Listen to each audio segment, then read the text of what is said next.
Happy Monday, kids. It's Mr. Coyne with Doggy Loo Storytime. And today is Monday, April 13. Wow. It was a month ago, March 13, when we were last at school together here at District 65 in Evanston. So kids, you've done a really good job. I'm proud of you. And continue to help your mom and dad out. It's not easy raising parents, but be patient. It's worth the effort. Because someday they will help you with babysitting. And anyhow, today we have Miss Angela reading again. Thank you so much. Happy to be here. A very cool neighbor and one of the folks that works with our city of Evanston that really runs some cool programs in the arts. So thank you so much, Miss Angela. We'll get a candle going here. Alrighty. And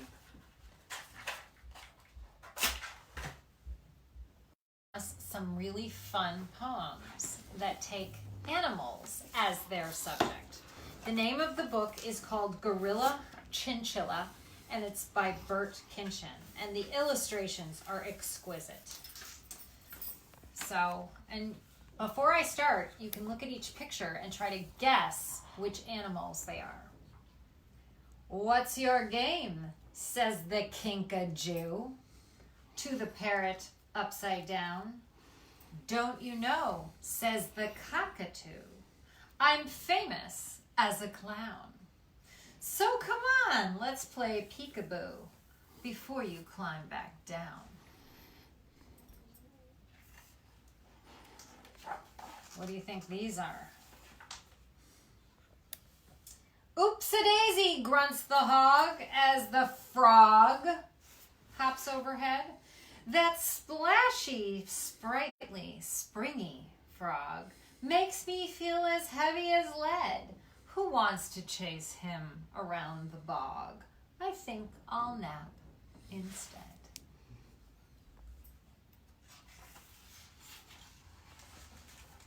Okay, who do we have here? In nature, you'll agree, most creatures do their best. The beaver gnaws the tree. The weaver builds its nest. The beaver cannot see why he'll be called a pest.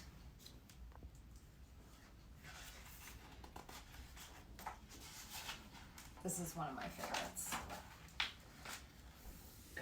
The tortoise looks back in dismay.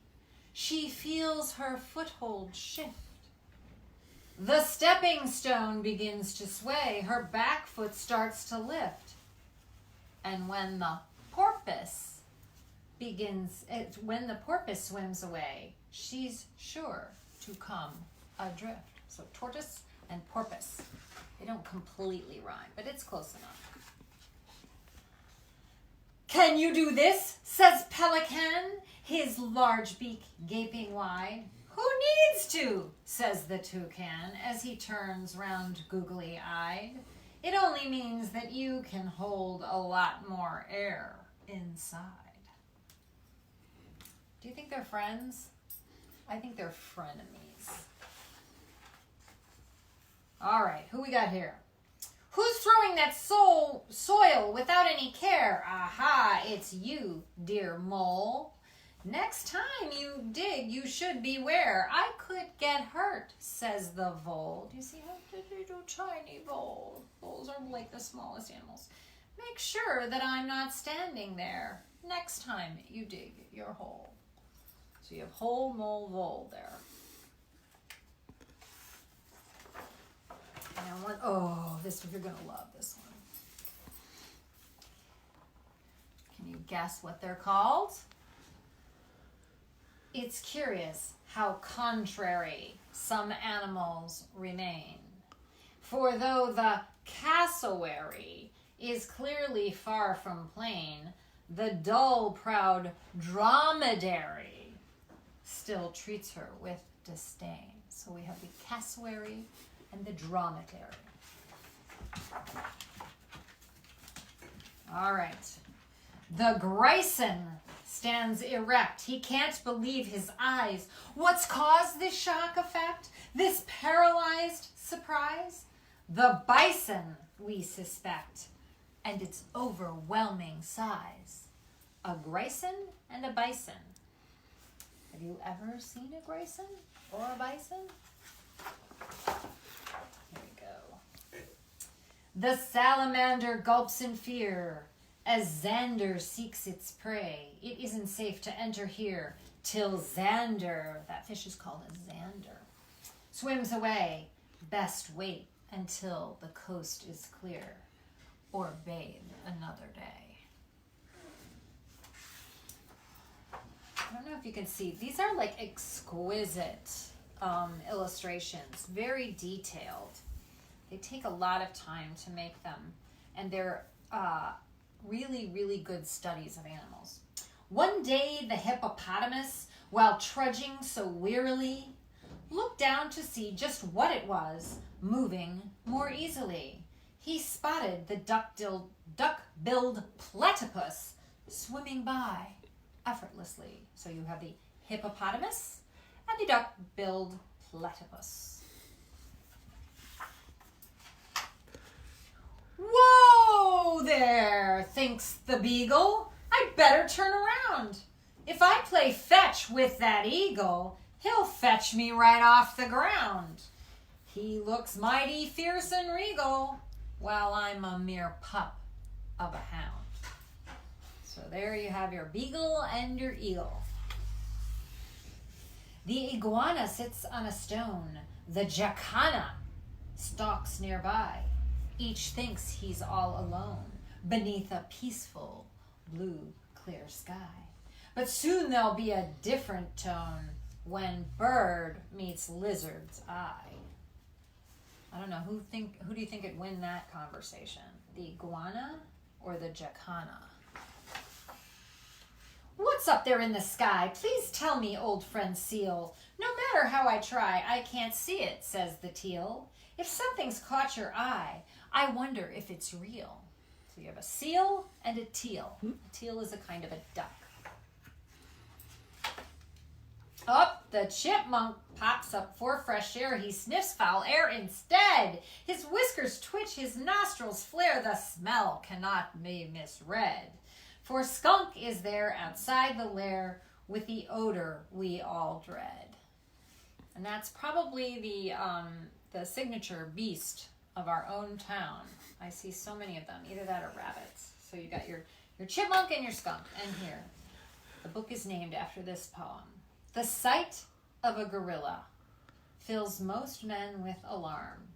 He looks just like a killer. He's sure to cause harm. But now, see this frail chinchilla nestled in his arm. So he's a gentle giant. And that's the end. So that's Gorilla Chinchilla by Bert Kitchen. And then I'm back to Patricia Polacco, one of my all-time favorite picture books. It's called The Keeping Quilt. And it's interesting, I've been online and a lot of people are showing quilts and quilting crafts online. It's a great thing to do if you're stuck at home. Got to use a lot of math, a lot of geometry, and you can sew and sew and sew, and at the end you'll have this beautiful object. This is The Keeping Quilt by Patricia Polacco. When my great-grandma Anna came to America, she wore the same thick overcoat and big boots she had worn to do farm work.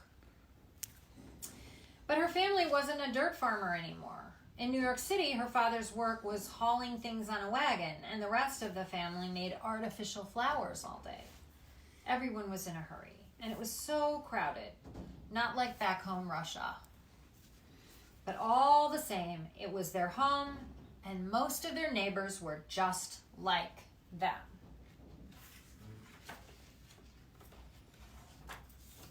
When Anna went to school, English sounded to her like pebbles dropping into shallow water. In 6 months, however, she was speaking English. Her parents never learned, so she spoke English for them too. The only thing she had left of back home Russia was her dress and a babushka that she liked to throw up into the air when she was dancing. A babushka is like a shawl or a headscarf. And so it was. Whoops, I missed a page here. There we go. Anna's dress was getting too small. After her mother had sewn her a new one, she took the old dress and the babushka. And then from a basket of old clothes, she took Uncle Vladimir's shirt and Havila's nightdress and an apron of Aunt Natasha's. I'm going to take this to make a quilt, she said. We will make it to help us remember our home. It will be like having the whole family back home Russia dancing around us at night. So all these scraps of fabric they took together, and so it was. Anna's mother invited the whole neighborhood of all the ladies came over, and they cut out animals and flowers from the scraps of the clothing. And Anna's job was to keep each needle threaded and hand them off to the ladies as they needed them. And the border of the quilt, remember, is Anna's babushka. See, let's go back to the very first, go back to the very first page. See, they took the headscarf that she brought from Russia and they made it into the border of the quilt. On Friday nights, Anna's mother would say the prayers that would start the Sabbath. And the family would eat challah and chicken soup. And they would take the quilt and they would make it into the tablecloth. So Anna grew up and she fell in love with great-grandpa Sasha. To show that he wanted to be her husband, he gave her a gold coin, a dried flower, and a piece of rock salt, all tied into a linen handkerchief. The gold was saying he wanted to be wealthy with her, the flower said he loved her, and the salt was so that their lives together would have flavor. She accepted the handkerchief, and that meant they were engaged. See, they're on a picnic on the quilt. So she got engaged sitting on top of that quilt. Under the wedding huppah, Anna and Sasha promised each other love and understanding. And after the wedding, the men and women celebrated separately because that's how they do it in that tradition. But notice the huppah, which is the wedding canopy they use in Jewish weddings, what's it made out of? The quilt. Because it's like the fanciest piece of fabric they own. When my grandma Carly was born, Anna wrapped her daughter in the quilt to welcome her warmly into the world. Carly was given a gift of gold, a flower, and a bit of bread, and some salt. So the gold was so she would never know poverty, the flower was so that she would always know love, salt so her life would have flavor, but bread so she would never know hunger. Carly learned to keep the Sabbath and to cook and clean and do the washing. Married you'll be someday, Anna told Carly, and sure enough, again the quilt became a wedding chuppah, this time for Carly's wedding to Grandpa George. Men and women celebrated together now, but they still did not dance together. And in Carly's wedding bouquet were hidden a gold coin, a bit of bread, and some salt. And of course the whole bouquet is flowers. So once again, flowers, gold, salt, and bread. Carly and George moved to a farm in Michigan, and great-grandma Anna came to live with them. And again, the quilt wrapped a new baby girl, Mary Ellen. Look at the cute little baby all wrapped up in that quilt. Mary Ellen called Anna Lady Grandma. Lady Grandma had grown very old and had become not too healthy, and so the quilt was wrapped around her a lot to keep her legs warm. On Anna's 98th birthday, the cake was a kulich, a rich cake with raisins and candied fruit in it. And see, they used the quilt as a tablecloth for her 98th birthday. When great-grandma Anna died, prayers were said to lift her soul to heaven. And now my mother, Mary Ellen, was grown up. So see, everybody's praying with Grandma. And the quilt passes to a new generation. When Mary Ellen left home, she took the quilt with her. And when she became a bride, the quilt became her chuppah. And for the first time, friends who were not Jewish came to the wedding. My mother wore a suit, but in her bouquet was gold, bread, and salt. The quilt welcomed me, Patricia, into the world. And it was the tablecloth for my very first birthday party. At night, I would trace my fingers around the edges of each animal on the quilt before I would go to sleep. I told my mother stories about all the animals on the quilt, and she would tell me whose sleeve made that flower and whose babushka went around the edge of the quilt. When I would play, the quilt was a pretend Kate when I was in the bull ring, and sometimes it was my tent when I would imaginarily travel to the Amazon jungle. At my wedding, men and women danced together, and in my bouquet was gold, bread, and salt, and a sprinkle of wine, so that I would always know laughter. Many years ago, I held Tracy Denise, my daughter, in the quilt for the first time. And 3 years later, my mother held Stephen John in the quilt for the first time.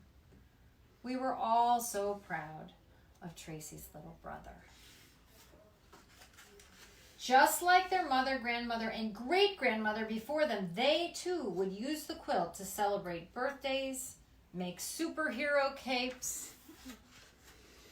As the years passed and Tracy and Stephen were growing up, their grandmother took pleasure in every family gathering, always to tell the story of the quilt. We knew whose clothing made each flower and animal.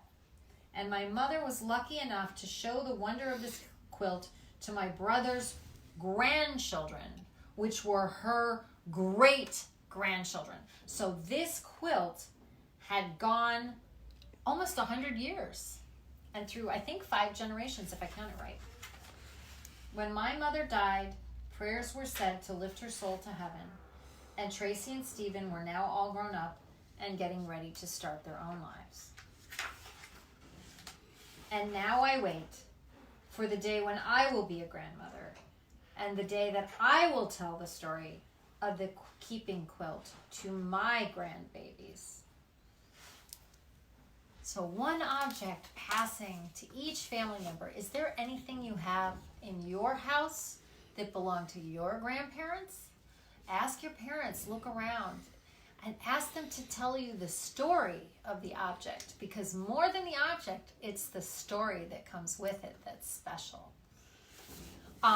I just wanted to make an announcement that the City of Evanston, the Greater Chicago Food Depository Produce Mobile will be in town tomorrow. It will not be at the Robert Crown Center, which is where it usually drops off produce, but tomorrow morning it will be at the Levy Center. So go to Levy Center to get free fresh produce from the Greater Chicago Food Depository. Miss Angela, thank you so much for sharing with our kids. I'm so happy to. And your kids are all okay? Everybody's great in my house. We're staying healthy and far, far away from everyone. And you described a fun activity. Is it on Fridays? You guys do something together on Zoom? Yeah, we all get on Zoom and we have dinner together with all of our scattered relations and friends and play games and things like that. So we're finding ways to connect with people even if we can't be in the same room with them. We are so lucky to have this technology where our phones can FaceTime or video chat with people, and they've invented all of these inventions that allow us to be together even if we're not actually together. So I hope if you celebrated any holidays in the last week, you got to share that with family and friends virtually, and you were able to figure it out. It's been a little tough with my mom, who's not particularly technologically adept, but we've taken care of it. So it's really fun. We don't have a quilt to pass around, but we have technology, so we can all connect with the people who are important to us. So and that's really, really what's important, is to tell the people you care and to show you care by connecting. Thank you so much, Miss Angela. And kids, Have fun at home. Remember to help Mom and Dad. They need your help.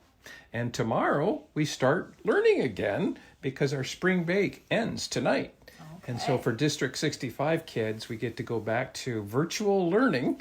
And we look forward to seeing everybody in their virtual classrooms. Say hi to your friends and your teachers. Take care. Bye-bye.